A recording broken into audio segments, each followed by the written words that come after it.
Hello, everyone. Welcome to Research Notes podcast series. Today's guest is David Chikwaza, who is a climate change and sustainable development researcher with a background in political science and international relations.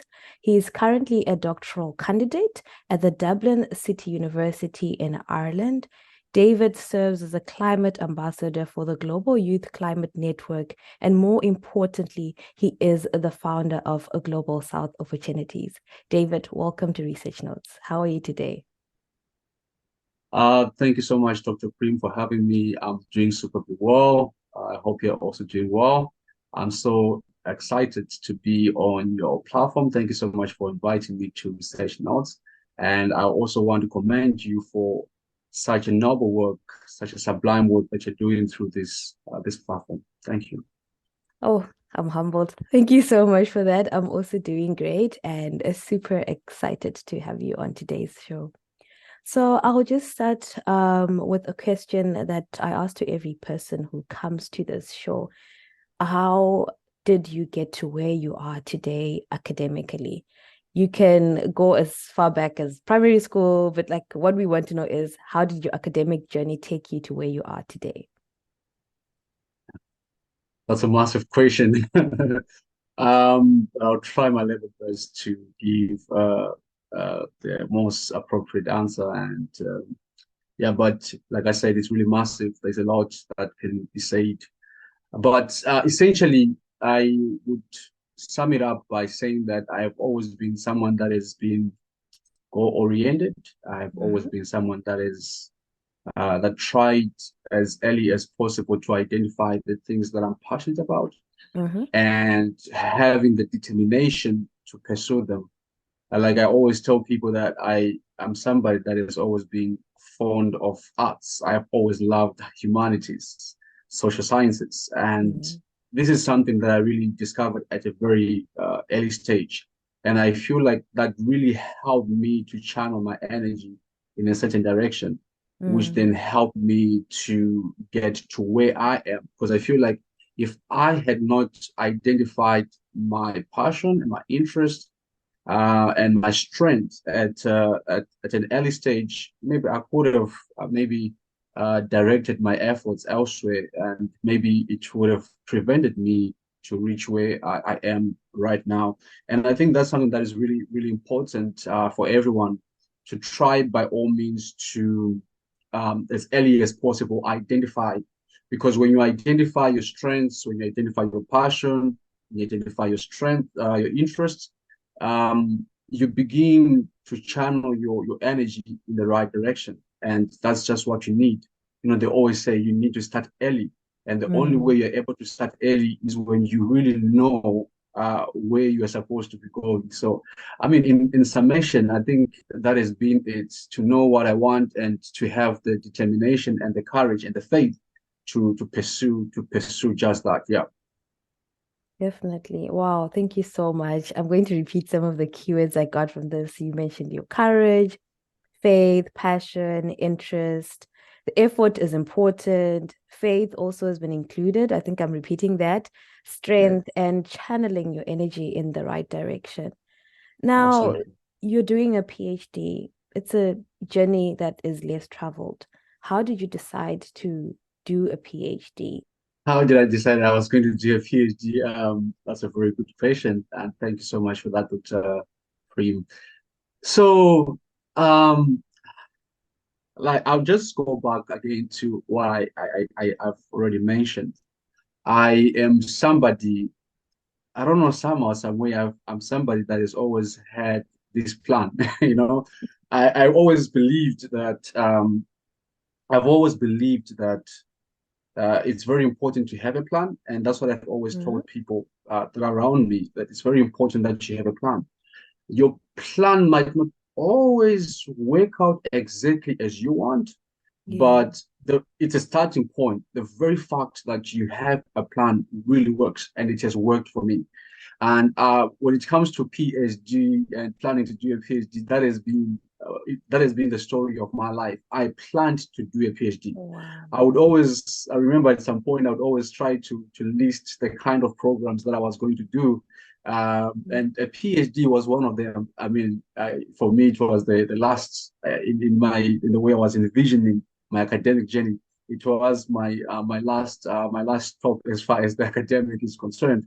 But I mean, as I grew and became more mature about all these things, I began to realize that there is need to really contribute to the body of knowledge.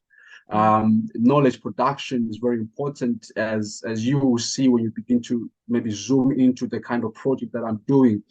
Knowledge production is very important because it's there to help real people, real people that are facing real challenges. For instance, if you take a look at the kind of project that I'm doing, my PhD research project, it's aimed at helping real people, the rural folks. These are people that are bearing the brand of climate change. These are people that are their livelihoods are being damaged. Their lives are in danger because of environmental change. So to sum it up again, first, it was always a plan that I've always had. It has always been my aim to say that after I do my master's program, then I was going to do a PhD. But as I became more mature, understanding how things work, I began to realize that I could actually make a real change through research. We talk about climate action. I'm somebody that is really passionate and genuinely passionate about climate change. I mean, this is evident in the many initiatives that I'm part of. But on top of that, you begin to realize that climate change is a serious threat that is facing humanity. And there are people that are really, really, really experiencing the climate change and climate impacts, and they really need help. And amongst climate actions, the different ways of acting against climate change or fighting against climate change. Some they are fighting against climate change through what you call nature-based solutions. Some are fighting against climate change through planting trees. Some are playing a pivotal role in transitioning to renewable energy and so forth. And my contribution and my strategy also, as far as climate action is concerned, is through research. Yeah. And I would say that my PhD, or the nature of the PhD that I'm PhD projects that I'm doing, it does reflect that I'm playing my part. I'm contributing to climate action, which is Sustainable Development Goal number 13. So that's how I ended up doing this PhD. I want to contribute to climate action, and I'm contributing to climate action through research.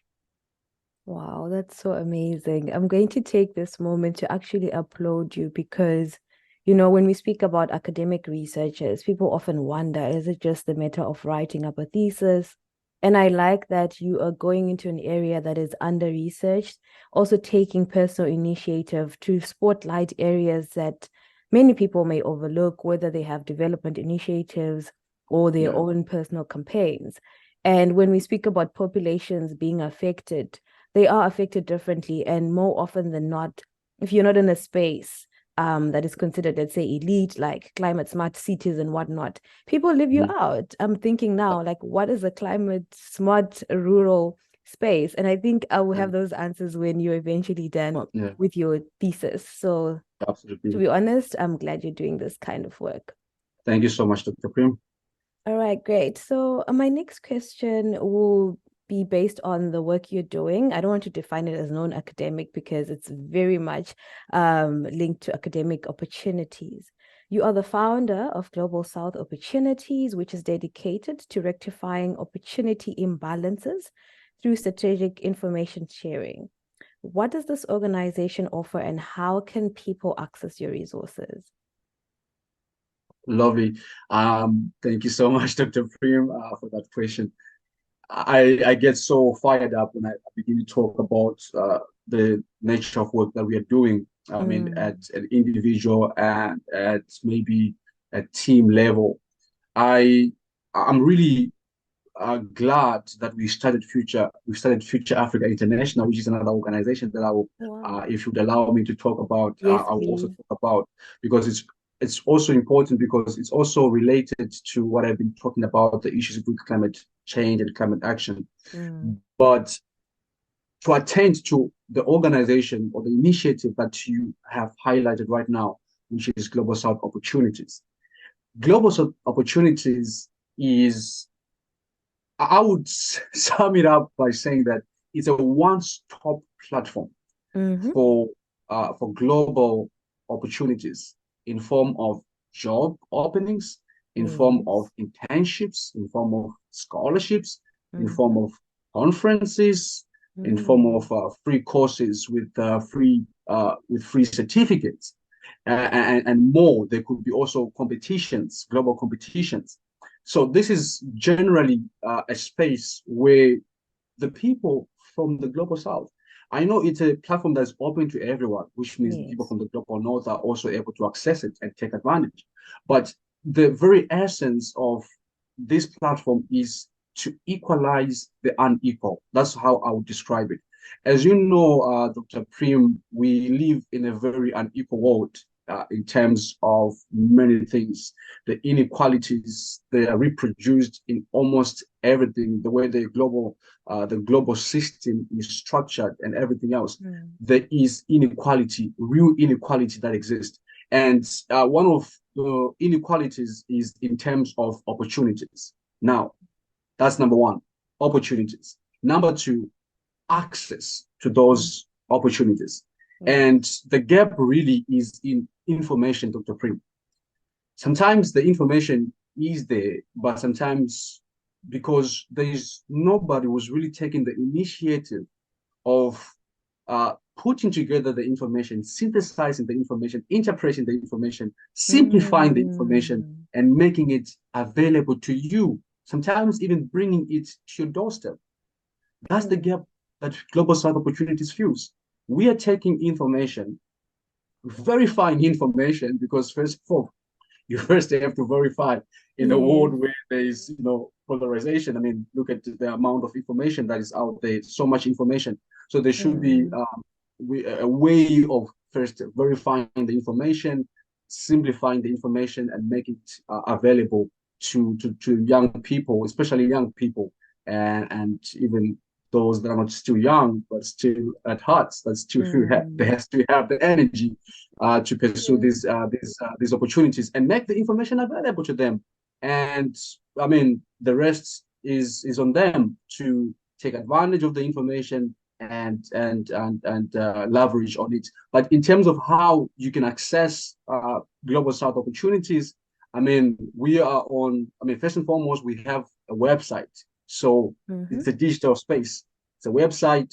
If you go to globalsoutopportunities.com right now, if you sit down on your computer or on your mobile phone or whatever it is, a tablet, and you Mm-hmm. just type, go to Google search and you say globalsoutopportunities.com, it will take you right straight to this one-stop platform where you will find all the information that you need as far as global opportunities are concerned. But on top of that, we also have various social media platforms that we have, because the Mm-hmm. idea really is not just to have this information on the website, but to make you Mm. aware and give you alerts so that you know, oh, there has been a new or latest global opportunity, and to make you aware that this is what's available and you should take advantage of it. So we have Facebook page, Facebook group. We are LinkedIn. Our LinkedIn community has been growing, and right now I think we're just celebrating how we have managed in a very short space of time. We have managed Mm-hmm. to reach 4K, Wow. 4,000 followers on our LinkedIn page. Something that we are really excited about. And then we are also on TikTok. Of course, we are still waiting, Wow. trying to to give it more life, Yes.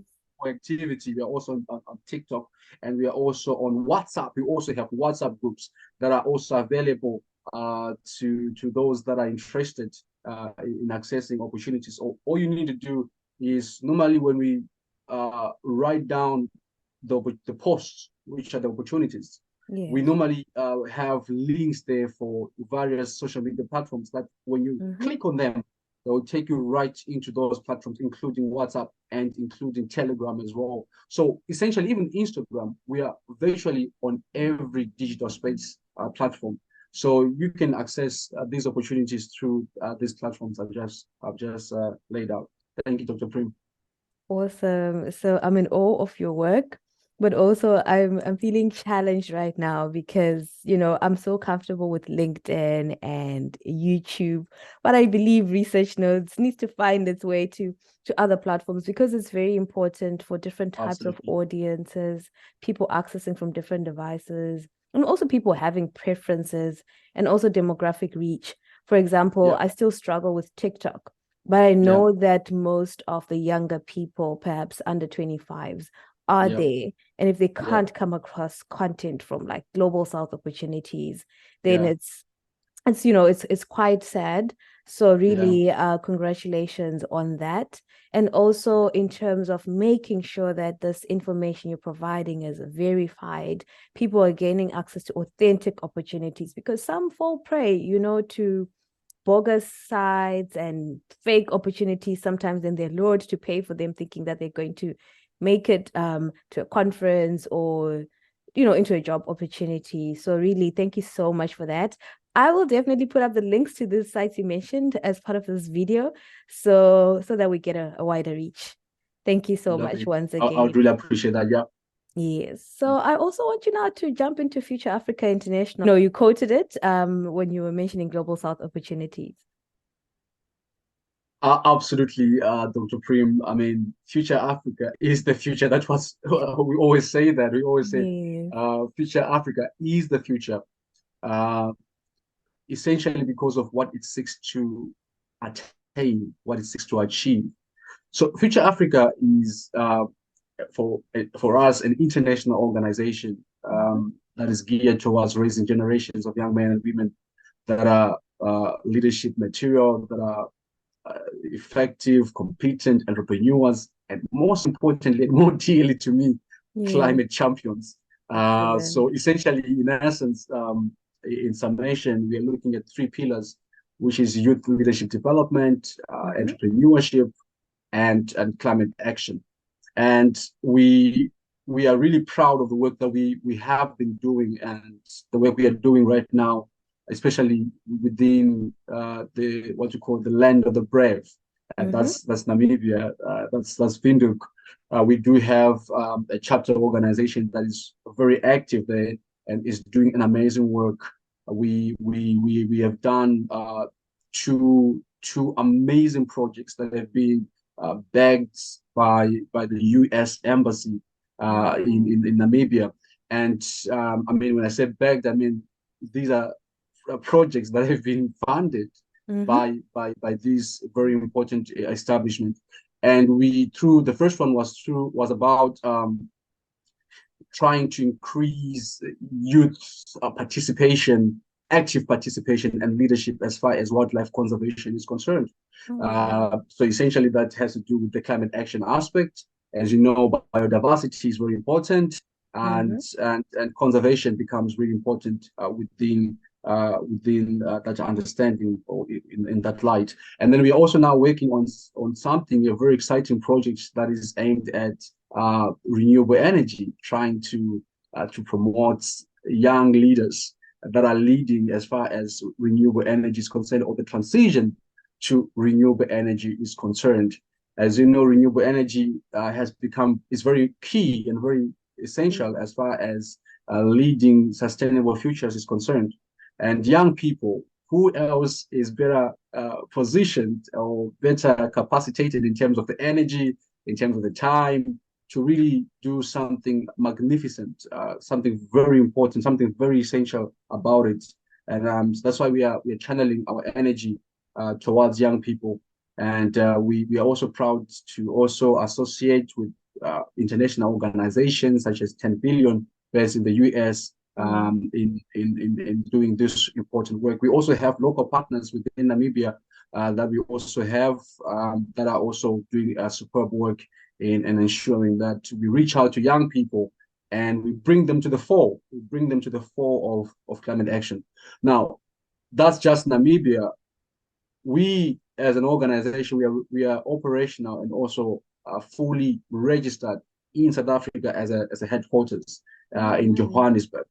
And I mean, it's amazing. It's amazing the number of projects that we have lined up in South Africa to also try to reach out to young people in South Africa and bring them to the fore as far as leadership is concerned, Agenda 2063 and Sustainable Development Goals are concerned, and we are also excited. I'm also excited to share with you that we are also in the process of getting the work started in Mozambique.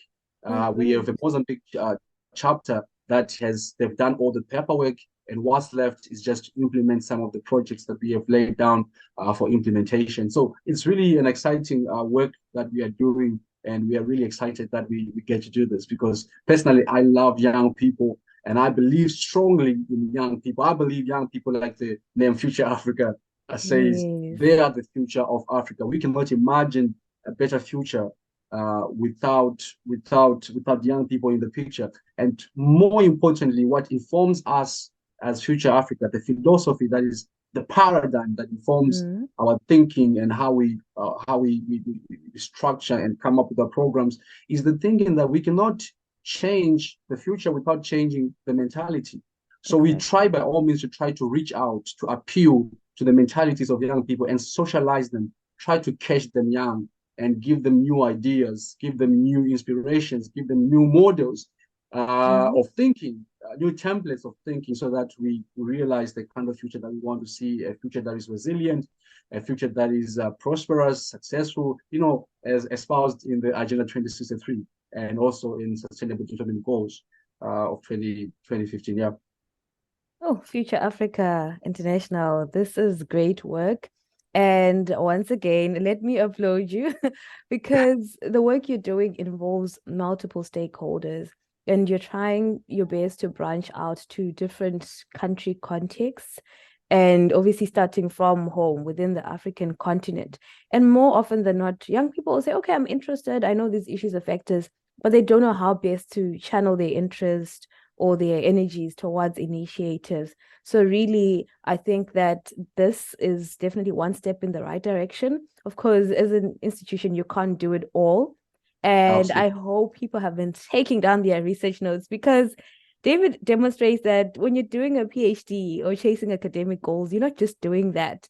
When we think about real world impact, it's important for people to actually find ways of engaging with society and also different tools of engagement because very few people read thesis, very few people will listen to your academic presentations at a conference, and even fewer people will attend the classes you teach or tutor at any point. So when you want to be impactful and reach out to many people, you actually need to put yourself out there. Great. Absolutely. Yeah. Yes. So before we part, I want to ask you to ask me any questions that you have in mind because I find it important for people that I interview as guests to actually also get an opportunity to ask me questions. Lovely. First and foremost, I want to thank you so much for having me Yes. on research notes. Like I said, I really believe it's such a sublime work that you're doing, and Mm, my hope and wish and prayer is that as many people as possible they get to take advantage of this kind of work that you're doing, and leverage it to maybe to their academic aspirations mhm, and so forth. But okay, in terms of the questions that I might have for you uh-huh. is why all this? What inspires you? What drives you? What makes you jump out of bed every day and say, I want to do such a noble work such as research notes? That's a very big question, and I hope I'll be able to answer it completely. I also ask myself the question sometimes, because the initial moment that led to me creating content was I used to watch YouTube a lot from when I was doing my honors, I think in 2014. Mm, And I benefited from people that were showing content, but I didn't find stuff that was contextual. I also didn't find content I could relate to in terms of the type of people. mm, And although at the time I thought about creating a channel and having platforms, I think I was very camera shy. I didn't know how to go about things. So I actually started off on Facebook. I was called Queen of Excellence because not that I was too full of myself, but I was trying to drive this idea that you can achieve whatever you want to achieve as long as you go for it and keep pushing, planning, as you mentioned earlier. And later moved on to having a website around 2016 when I was doing my master's. We actually posted blog posts relating to my academic experience, also reflected on some of the challenges. I would share some of my writings and papers. And I don't think I was very particular about not having many people see this content. However, eventually, when I was doing my PhD, I was like, no ways. We need to go on YouTube and we need to talk about what it feels like to write a presentation, paper, a proposal, journal articles, whatever it may be. And in as much as I'm not a complete expert, I understood that whatever I had to say would be valuable to someone. And I had discovered this because I was now at a point where I was tutoring. So that's how pretty much everything started. And then the idea of research notes actually came to me September 2023. Like it's not a long time ago. I was like, people gain a lot from my perspectives. It's great. I've gained a followership, but I've interacted with several academics or people that are doing great initiatives in different sectors.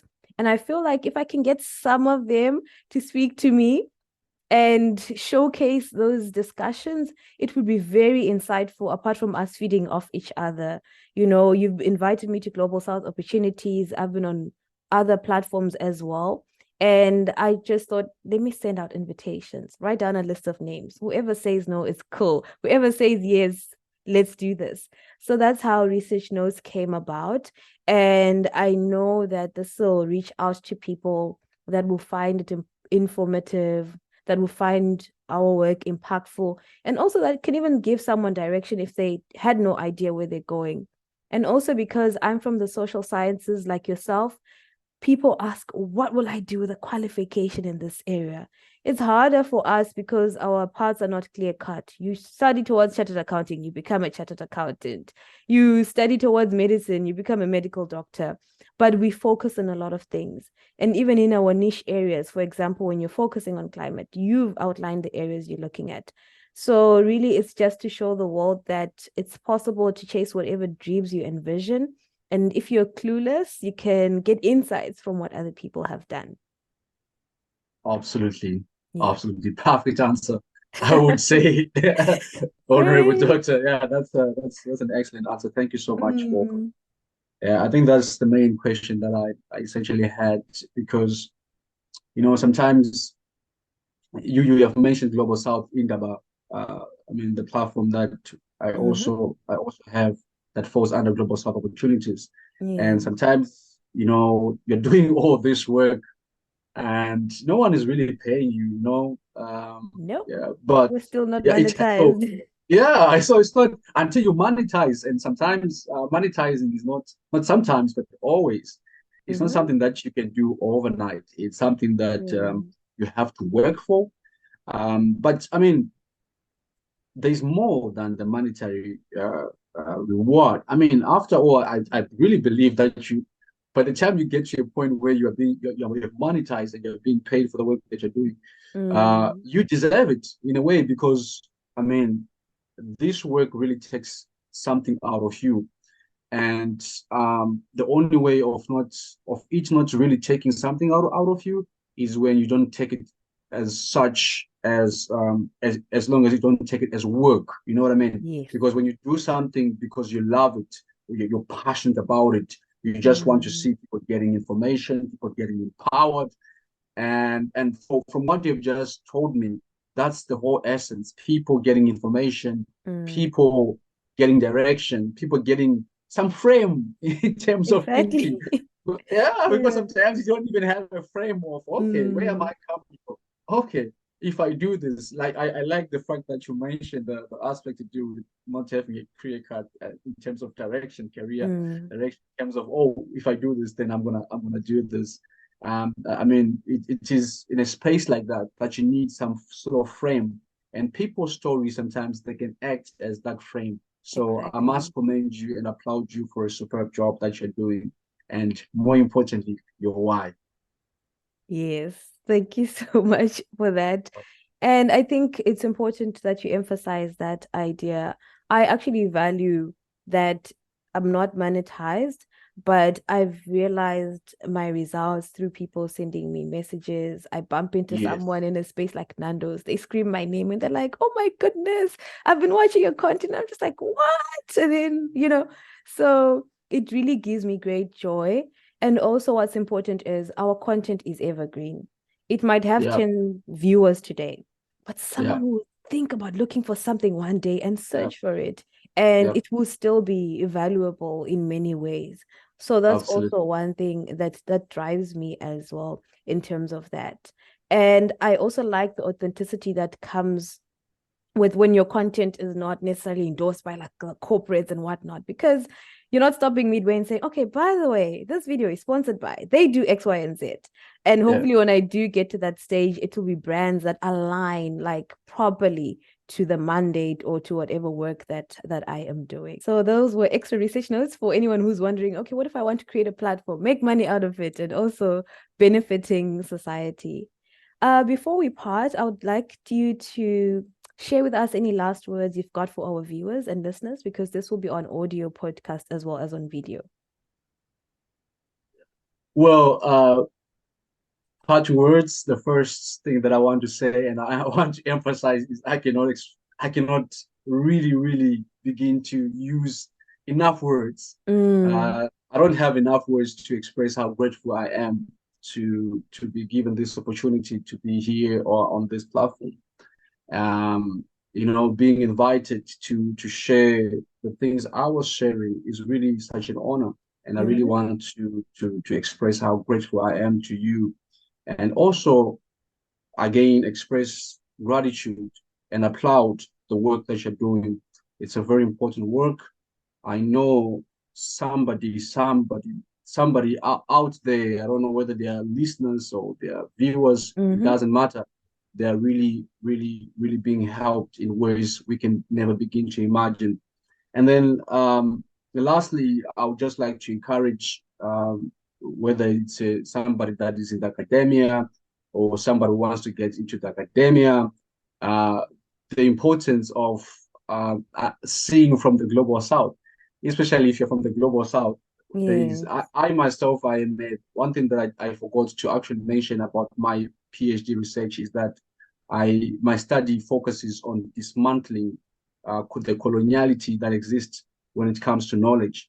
In other words, Mm, I focus on what some people, some decolonial scholars would call epistemic coloniality.